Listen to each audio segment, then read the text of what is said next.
Look at the picture. See the skull. Visible Frankenstein controls. The Brain Thoughts broadcasting radio. The Frankenstein earphone radio. The latest new skull reforming to contain all Frankenstein controls. And we're back. Welcome back, everybody. It's good to see you, V-Rye. Yeah, you too. How you been? Oh, I've been pretty good. I was feeling a little weird today, but it's good to be back, right? Right, yeah. Brian? Yeah. Thrilled to be here. Thrilled to be back, as always, in my place right here where I always am. There you are. And you know what? Today we have a really special guest, you two. Really? Yeah, we have a celebrity guest on our hands. Oh, a celebrity. Yeah, ladies and gentlemen, from Star Wars: The Force Awakens, it's Ada Ship. Really? Yeah, it's me, everybody. How'd you book her? Woo! You don't want to know how much you had to pay for this. What's in your green room, Ryder? A lot of green things. A manila folder with pictures of Kurt Cobain. That's not green. Oh, No, they're green. Oh, okay. Yeah, it's green. they've been switched to photo negatives. Yeah. All the red is turned into green. They aren't crime scene photos, are Oh they? my god. But it's also, because they're photo negatives, it's no longer Courtney Love who did it, it's Courtney Haight. Courtney Haight, consequently, is the producer of Frankenstein Control. Welcome, everybody. Enough with the bullshit. Here's Brian. Hi. Wait, I'm not actually from Star Wars? You are from Star Wars. You were in the background at one point. You were like one of the Twi'leks. Am I the gay slug that reacts to things? Oh, yeah. You're Zero the Hutt. You were the funny slug. I like the funny slug. It was a good slug. Zero the Hutt is the funny slug, right? What? No. There's No. just like straight up in the sequel trilogy. There's in one of the movies. There's just a big stinky slug, like the size of a human. And there's a shot. That's a where, really mean way to talk about Harrison Ford. I know he's not that old, but like. So you talk about his acting. Yeah. Ben! I've always wanted to try out your bowcaster, Chewie. Let me shoot a random stormtrooper with it. I can't believe in the entire time that we've hanging out, I've never tried your gun before. Did it blow him across the room like in Men in Black? With the cricket? Yeah, when Will Smith fired the noisy cricket and he flew back 20 feet and smashed into a car. He That was a flew good back bit. 20 feet and slapped Chris That Rock. movie's really good. It is good. That it is movie, I watched it when I was 8. Mm-hmm. Every moment of it is burned into my psyche. I didn't ask for it. I wasn't even all that thrilled by it. I love aliens, and I'm a Is that big what sci-fi started buff. the alien fixation, or was you already there? Okay. Oh, no, I was always there. What started it, do you? Well, see, when we were really... remember. No, I know exactly what started. When we were Okay. really little, Mom was sitting... we were looking up at the stars. Uh-huh. We were looking up at the stars in the backyard. And she fell over and her stomach opened up and there was a little alien inside and went, Orion's belt. And you were like, wow, I really like aliens now. That's getting into some weird psychosexual territory. Yeah. Yeah, hitting the bricks on that I one. meant to say her head opens up, but I thought about Krang from Ninja Turtles. Two things about Men in Black. One, that was seeing that movie in theaters is forever burned into my mind because that was the first time I ever had a panic attack. Oh. Okay, why? Please explain. I just had a panic attack at the movie theater just because I was an anxious child and I just had a panic attack for no reason. And I was like, oh my God, I think I'm dying. And my mom's like, you're having a panic attack. And I was like, is that what this is? This is horrible. I sure hope this doesn't become a thing. Ever since then, B-Rye went completely ballistic anytime he saw Tony Shalhoub. Yep, I hate him. I hated him in everybody? 13 Ghosts. I wanted them 13 ghosts to kill him. Speaking of movies that gave you in panic, Mars Attacks. Oh, that scared all of us. Yes. Yeah. The part that always got me was the they're like ray guns. How when they shot you, Turned you into a fucking skeleton. it turned you not just a skeleton, green but skeleton. a red or green skeleton, Christmas depending skeletons, on the very festive, ray. really. And it wasn't the fact that the person was like alive as their entire meat is being disintegrated upwards from the ray. It was the fact that the skeletons were green or red. As someone who is terrified of red E's, I completely understand. Like little like fucked up details like that were different than normal just made things that much worse. Yeah. When you were a kid and you're like, I already don't like this, but the fact that it's slightly weird makes it horrible. Yeah. Wait, okay, so, like, Mars Attacks, was there a part in that movie where there was someone's head that was being kept alive Yeah, by, on like, a- just their organs hanging out? Like, Not with their That's- organs hanging out. That No, sounds like they- one of them ghosts from No, one of those Filipino ghosts with the Yeah. floating Right. heads Oh with my the God. organs. Okay, so first off, those are called fanding-dang. Second of all, Are you serious? no. Okay, thank you. Just a little bit of casual racism. Anyway, what I'm trying to say is she was kept alive by, like, her and Phil Hartman, because he was still alive at the time, Yeah. were being kept alive with little metal things attached to the bottoms of their necks. And then by the end of the movie, the woman's head was stitched to a chihuahua. And Yes. the Chihuahua's head was on her body. Was I it? remember Yes, that. yes, Yes, I remember that. Yes. I remember that really disturbed me. yeah. A lot of things in that movie fucked me up. Yeah. Wasn't that a Tim Burton movie? Yeah, it was. Yeah, it's directed Oh my by Tim God. Burton. That And, explains And Danny DeVito's in a it too. lot. Like, there's a lot of like stars in that movie. Oh my God. Like, you don't even you don't notice it when you're a kid, and then like you watch it as an adult, like, I know these fuckers. What's his face? Jack Black dies immediately. Yeah, Mitchell. The Mystery Science Theater movie. What's his name? Joe Don Baker. Yeah, Joe Don Baker's in it. Really? Yes, he's in that movie. Is he an alien? No, he's like an old fat country guy. That's just Joe Don Oh my Baker. God, he you're plays right. himself. You're just describing Joe Don Baker. Exactly. Yeah. It was a really hard role for him to get into. One time. Well, the hard roll was the big giant pretzel roll at the craft services table. It was stale. It was hard to get into. his last film, Joe Don Baker's final film, was Mars Attacks, and then No. he turned into a red skeleton. Unfortunately, I can't say that's true because he was in Strange Wilderness. Guess what? He was a grumpy, portly old man in that movie too. You got to play to your strengths. He's what we call a character actor. One time, when I was about 8, probably not that long after Men in Black came out, I woke up in the middle of the night and I was terrified that aliens had landed because I heard a bunch of weird noises and there was a bunch of flashing lights outside my window, but it was just one of our neighbors whose abusive ex-boyfriend had set her car on fire. Oh, did it turn into a green skeleton?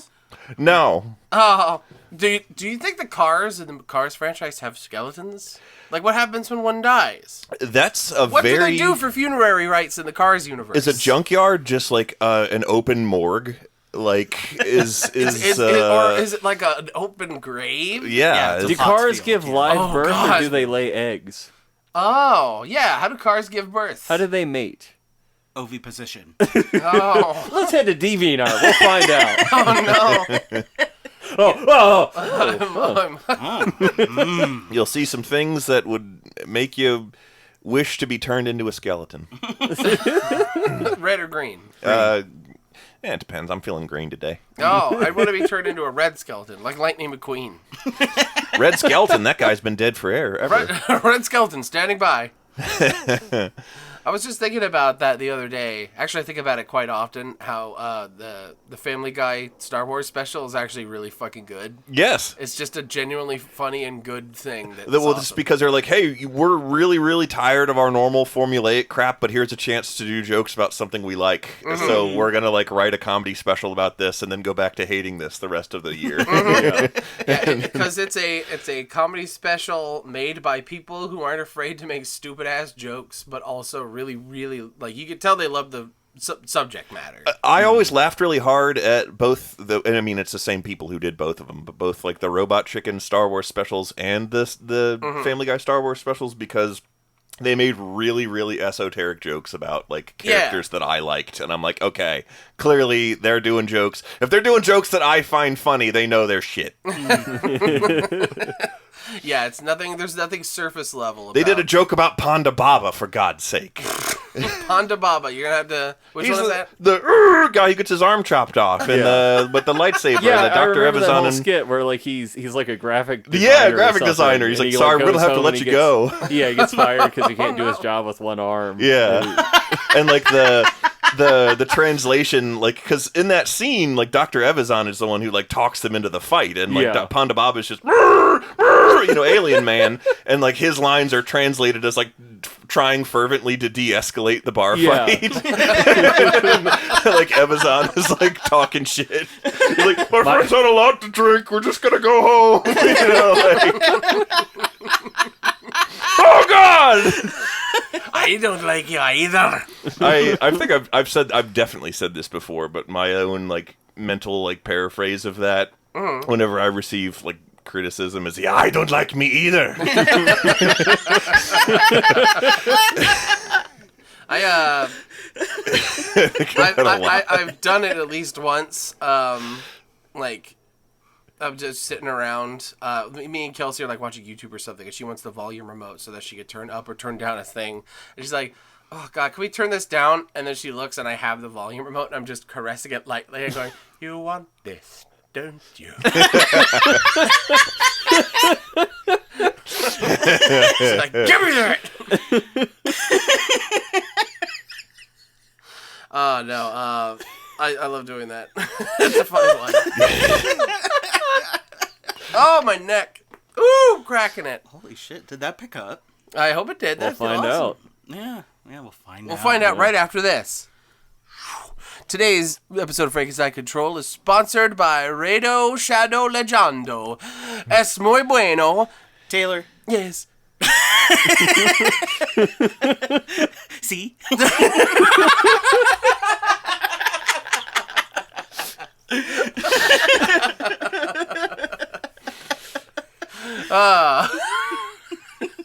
What was the thing that's, if it's not Raid Shadow Legends, it's this other thing. Raycon? There's an even worse one, and now I can't remember what it was, but I had to stop watching somebody I was watching because they had a sponsor. BetterHelp. And I was like, I can't do this no more. Yeah. Squarespace. Squarespace? It might have been that. Brilliant. It might have been that. Curiosity Stream. Curiosity Stream / Nebula? Probably that. It was that one. HelloFresh? HelloFresh. HelloFresh. Yeah. Ian Brutalmoose's HelloFreshes, I watch them every time. He tries. He tries. I won't watch him like on principle. I'm not gonna watch an ad. It doesn't matter how funny you. I made thought it. you were saying you were gonna watch Ian Brutalmoose on principle. I'm like, you're the one who introduced me to him. And I regret it every moment of my life. Oh no. No, I love his videos. They're funny. I'll sometimes go down a Ian rabbit hole every now and again. Yeah, same with us. His editing is very good. Yeah. I like his I- propensity to like choose words that he says often and then really emphasize the fact that he says it often. Yeah. I was watching this thing the other day where he was eating these like veggie tacos, and every time he said the word beans, he would have a little tiny circle with him with the video clip of him saying beans the first time pop up, but every subsequent time there'd be another circle. Like I fucking love his videos, man. His plop has infected my brain. Me too. Like, anytime I drop, I'll like put something down when I'm cooking. I'm just like, plop. Danny and I too. Yeah. Plop. Plop. I want to take a moment for the folks at home to describe the fact that Ada is wearing a Yu Yu Hakusho t-shirt with the 4 main cast on it, and everyone looks normal except Kuwabara, who looks like a thumb. Now he looks normal now that she straightened it out. Yeah. But no, it was her boobs. Yeah. He looked like a weird, angry thumb. You're implying that Kuwabara doesn't always look like a thumb. Yeah. No, I was like, does he always look like that? Yes, but more. Yeah. Kuwabara He's got the Charlie Kirk small face thing going on here. Wait, Charlie... Oh, yeah. Charlie Kirk is that alt-right shitheel who they always make his face smaller. Like they Photoshop his face slightly smaller than it is, and it's really fucking funny. I thought you were... I was about to be like, is that the guy who saves Christmas? But that's just Kirk Cameron. Another a conservative nut job. How does Kirk Cameron save Christmas? Kirk, by being an asshole. What is he? Is he in something Christmas related? Yeah, Kirk Cameron Saves Christmas. It's called that. It's a movie. Are you serious? Yeah, and then he had a great... then he had a birthday party where there's pictures of it, and it's this empty room full of Subway sandwiches that are unclaimed by any guest. There's no one's around. He's lighting a candle, and there's a very, very, very grumpy lady in the background. And it's really funny and pathetic. Okay. And he deserves it because he's an asshole. I had to like watch your face as you described that to see when the bit was going to come in. No and bit. Then, no, you were just describing a photo. There's Just no bit. describing a low tax kind of party. Brian, why does why does this drink sticker say pant one? Pant one. It's like Pope Yes. Oh, Pantone. No, it's Pant one. It's Pant one. Yeah. Pope, yes. A lowly worm in its single pant. His one pant. His pant one. He's got a single pant. Yeah. Sometimes in Old English, that's trousers are referred to as pant, like singular, and that's what he had. Yeah. That's all they could afford back then. Yeah. They could only afford one pant. Mm-hmm. They were called. That's a slur, isn't it? Forget I said that. Edit it out. If you use it in a certain context, it is. Just if you call somebody that, it is. But I mean, think everything's a slur when you think about it. Really yeah, like hard. pepperoni. Yeah, that's a slur for Mexicans. I don't want these fucking pepperonis moving in next door. The pepperoni thing is from like an X-Men comic where Oh, really? yeah, where one character that isn't a mutant like calls another character who is a mutant, and he's like, wait, is that okay to say? Is that like a slur or anything? It's like, and the other one's like, no, it's not a slur. I'm like, anything is a slur if you say it mean enough. And then he goes, pepperoni. That's from an X-Men comic? Yeah, That's awesome. I'll try to find it. I don't know if I can. When did the writing in X-Men get good? Yeah. I've never read X-Men comics. Pepperoni. God, I haven't been following like any like Western comics in a really long time, but I recently followed this blog on Tumblr that posts just really bad comic art. So a lot of Rob Liefeld. A And treasure trove. A lot of just like that specific pose where like the way too skinny woman is like twisted around, so you can get like So get Boobamba. yeah, you get a good view of her butt and a good view of her boobs and like a spine that is just like incomprehensibly twisted. Yeah. And just like A Mobius strip of a woman. yeah. I had my spinal column replaced with a tornado. And I saved. As well as that like infamous drawing of Wolverine where he's like got itty bitty little eyes and he's got like so many like face lines around him. Chop him out and smooth him out and he looks like a potato. Was he in fact drawn by the Dilbert 2 guy? Dilbert 2 would have been better than this. Yeah. Chef Boyardee would have done a better job. More artful. Yeah. Has anybody seen Digital Circus yet? Yes. I Have you? haven't. No. You really need to. Is it good? Yeah, I thought it was great. I mean, I definitely have commentary about it. Oh, do you? Yeah. That's just like Digital Circus and like Hell of a Boss and all of those. Like, all those independent animated things. There's not really overlap, but the circles Intermingle. Yeah, they almost touch. I think. Gooseworks is the main person behind the Digital Circus, right? Yes. And Gooseworks works on Hell of a Boss and Yeah. Whatever the Has Been Hotel. Yeah, I'm pretty sure she does the music for it. Yeah. Brilliant musician. Oh, yeah. Little Run Mo. Absolutely. Yeah. Mm-hmm. I was playing Beat Saber the other day, and I forgot that I had the End of the World song. I love it. As a song on there, and it's like it's really fun to play. It's very bouncy, but also like there are parts where it'll make you go cross-eyed with all the different directions. Yeah. Like in the various bridges that they have, your hands are going all over the fucking place. You're like, I'm not really used to this. fun. Yeah, it's pretty good. It's a good one. I recommend it. If you ever play a Beat Saber before, do it. But anyway, what about the overlap? It's just in vibes. Okay. Not in like art style, but there is, in my opinion, kind of like a vibe to the Hell of a Boss Has Been Hotel grouping. Wait, that's hold like, on. So wait, and are you telling me that in Digital Circus there's also a bizarre rape core Tumblr sexy man in that one too? Thank you for being the one to say it. Yeah. I mean, of course I'm gonna be the one. Everyone else is too afraid to say sexy man. Hell of a Boss is something that I've seen a few things from and been wanting to ask one of you about it because I assumed one of the people in this room currently would be able to know what it is and explain it to me. Yeah. So that is a thing that I've been meaning to do and keep forgetting to bring up. I would recommend against it mostly because the vibe is rancid. It from is. It is. The vibe is totally rancid. Also, apparently the main creative force behind it, Vivzy Pop, is a piece of shit. Yeah, total piece of shit. Yeah. Danny showed me this whole like call out post thing, like listing all this shit, And what was funny is that it's like all these like legitimate complaints that people have against her, and it ends up with like, oh yeah, and also the design for Beelzebub is shit. And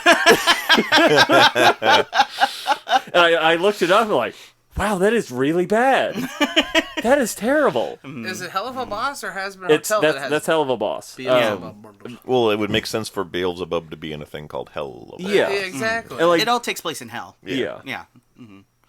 Yeah. But it's like Beelzebub is like the Lord of Flies, and it like represents gluttony, and the design in this show is just like a sexy fox girl with a lava lamp for a stomach, and like she kind of has little like she's everyone's like, oh, she's the queen bee, but she only has like some antennas and like an extra pair of arms, and that's about it that you can construe as bee like. Oh, I see. I always thought Mephistopheles was the Lord of Flies. But my basis for thinking that was Salem's Lot, which is entirely just Stephen King made up. Coked out. Yeah. I don't remember which one it was. I took too many drugs when I wrote this in the 80s. Okay. Yeah. I'm looking at the design and I'm going, okay. Yeah, like it's if you just look at it on its own, it's like, okay, cool, whatever, that's a cute fox girl. But when you see like, oh, this is what it's supposed to represent, it's like, no, it doesn't. It doesn't do any of that. No. You have completely missed the mark on your intention here. Sorry. You know what this design philosophy reminds me of? Man. Reminds me of those horrible CGI characters in Doug Walker's The Wall review. Yep. Yep. Oh, same vibe. Yeah, same vibe. Yeah. And that one we confirmed. Yes. Marianne looked it up Yeah. and found like, yep, that's like they showed us a picture of like one of the characters like beheaded, and like this is like part of a breeding act or something. Yeah. And, it is like a very... everybody laughs at like the beheaded corpse or something. Yeah. Like, okay. Yeah. They behead the corpse and intentionally put the body in embarrassing and contortionist positions and put it in the middle of the town square so everyone can laugh at it and poke at it. It's fetish fueled by a twisted and diseased mind. Traumatized, diseased mind. To clarify, Doug Walker isn't a part of that. Yeah, this is a guy named Fenna. Finna, is that the name? Fenna, yeah. Mm-hmm. Like the cheese? Feta. That's a cheese. That's a feta. Oh. F-E-N-N-A. Oh, feta. If you really get turned on by cheese, or is that a feta fetish? It's a feta fetish. It is true. Feta fetish. Yeah, you cannot deny that it's a feta fetish. Fetish. That's its own fetish. But yeah, no. Okay, so all of this is to say that Hell of a Man, that one is Hell of a has-been. Hell of a has-been is kind of Boss Hotel. Has-been boss. Kind of weird rancid vibes, and you're saying that kind of bleeds into whatchamacallit land? Digital Circus? Not the... Okay, Digital Circus doesn't have the, core vibes. It's the only accurate description. We didn't explain what that means. Exactly. This comes from me, where like just sharing my opinions about this like years ago, where I'm like looking at the show and just like, I get the impression from looking at this that all the people that work on it want to be raped to death by demons. Yes. But that is this very specific vibe I get from that. Mm-hmm. To death. And like specifically. Yeah. I don't want to kink shame. Like if that's really what gets you on, like that's fine. But also I don't want to watch it. Yeah, it's the flagrant high school flavored blatantness. Oh my god, high school flavored. It is high school flavored, all of it. Fenna stuff, because like. What do you mean high school flavored? Like a high schooler made it. Yeah. Okay. So just that kind of level of immaturity. Yeah. Yeah. And that level of like lack of subtlety, unaware self-indulgence. Mindless self-indulgence, great band. Yeah. I just wanted Pepsi, Mom. No, that's not mindless self-indulgence. That's something else. Oh yeah, that's suicidal tendencies. Yes. Yeah. Wow. All I wanted was the Pepsi. She wouldn't give it to me. Yeah. Mindless self-indulgence is the I like my coffee black just like my metal. Yeah. I love that song, yes. What's that song called? Pendulum? No. Shut Me Up is the name of that Yeah, song. Shut Me Up, yeah. I also like the Lights Out. That's a good one. Ooh, haven't heard that one. I gotta look it up. What about Propane Nightmares? That's a good song. It will be immediately apparent why I like Lights Out. Yeah. I think I know already. Yeah, I think I can guess. The tagline is violent. Yeah. Anyway, about the vibes. Sorry. Yeah, about the core. About the... Say it again, Brian. No. R-word core. Who made up that word? Me. Okay, that's what I thought. In a private conversation between two people who understand. Also, I'm a survivor, just so you know. Yeah. Wait, hold on. Just putting it out there. Yeah, wait 1 second, though. Yeah, we're not trying to trivialize it or make fun of it. Yeah, it's just... It's just what it is. It's just an appropriate word. Yeah. It's the most apt descriptor for this kind of vibe that some art gets, and it's always fucking furries. And because I think you can't blame that all. No, but I can, because every time I see it, it's always like they always have that kind of vibe to it. Even when it's not depicting a furry, it's got that fur vibe to it, and I think it's because the circles sort of Venn diagram with one another in terms of like animalistic tearing each other apart kind of things. Predator prey stuff. Predator prey shit. Yeah. An integral part of this aesthetic is the crazy eyes and the very sharp, spiky teeth. Like that is, and always looking at you like they're always looking at you like they're gonna like, oh, am I going to fuck you or eat you? I don't know. If Armin Meiwes had just waited 10 years instead of murdering and eating that man and just waited for this creepy animated stuff to come out, he would have been fine. He would have had a harmless outlet for all of it. He didn't need to give that Rammstein song a subject matter. Oh, no. I actually really feel for that guy because in my opinion, you don't choose your fetishes. They happen one day and you're cursed forever. Yeah. He tried really hard to find someone who wanted him to eat him. Yeah, and he did. He found someone and it just was illegal. And when the guy was finally dying, he's like, actually, this is not for me. But when you are actively dying, you can't exactly revoke consent. Yes.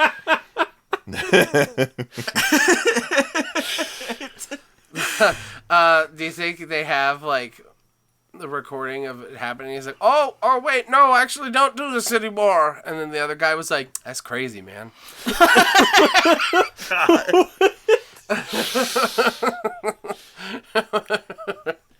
Okay, we don't have very much left of this episode. We got to wrap up whatever the fuck we were saying. Okay, so Digital Circus. Oh yeah. It has a bit more of the high school vibe to it, where the various characters have very flat, one-note personalities to them, but 3 of the characters are a little bit more dynamic, and give it a lot more soul. One character in particular who I was actually identified with as far as how gentle and understanding and fucked up, but we don't have a choice, so we might as well make the best out of a horrible, bad, traumatizing situation. So I enjoyed it. I liked it. It definitely has its pitfalls and definitely has a target demographic of 14 to 20, but it's good. And the animation super solid, the music great, the voice acting stellar. It was fun. Okay, and it references Little Roma at one point, so that was that's good. Mm-hmm. What's the reference? Someone got ate by a big monster and got spat out, and the rabbit character a character named King, who is crazy, catches them. It was like, was there a game show in there? Oh, real fun. Grab your girth, prove your worth. I'm just thinking of the Meatball Man now. Yeah. Yeah, star of the show. Absolutely. Play us out, Meatball Man. Only that long, because of copyright infringement. Oh, okay. You put me in a tight situation here. You stuck me behind a meatball man and a brick wall. I'm gonna fucking die. A meat wall man. A meat wall man. Wolves of Meat Wall Street. Mm-hmm. That's that name bounced around. It was funny.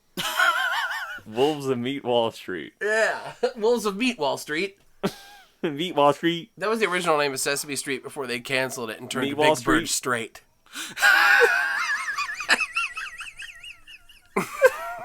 I have one last thing to say because you reminded me. I was watching this Spanish language Chilean puppet show called 31 Minutes, and it's for kids, so it was pretty tame, but still fairly funny. And there's a bit in there where there's this like the news story they're reporting on is this famous photographer has come and he's doing this like photo set using naked puppets. Oh dear! And so like he gets all these puppets together. And he's like, okay, everybody take your clothes off. So they just take the puppets off, so it's just bare hands. That's pretty good. And I really love that logic of like, yes, here's your hand. That's a naked puppet right there. Yeah. Get your naked puppets off of me. Get your naked puppets off of me, you damn dirty ape. If I'm ever being arrested and carted into the back of a squad car, that's what I'm going to slur at them. Yeah, please. You can take my gun for my cold, dead, naked puppets. Lots of Charlton Heston. Yeah. You reminded me. He was big on the naked Charlton puppet Heston scene. is naked puppets. Charlton Heston That's was the episode name. He was yeah, there you go. We got him. Charlton It's Heston's naked completely puppets. irrelevant until it gets to the end. Just pulling some Adventure Time shit. Yeah, that's great. We did it. Yeah, we arrived. We got it. We did it. We did it, boys. Okay, episode's over. Bye. Now even you know I am a menace. I hand you the secrets to save the entire human race and the entire universe.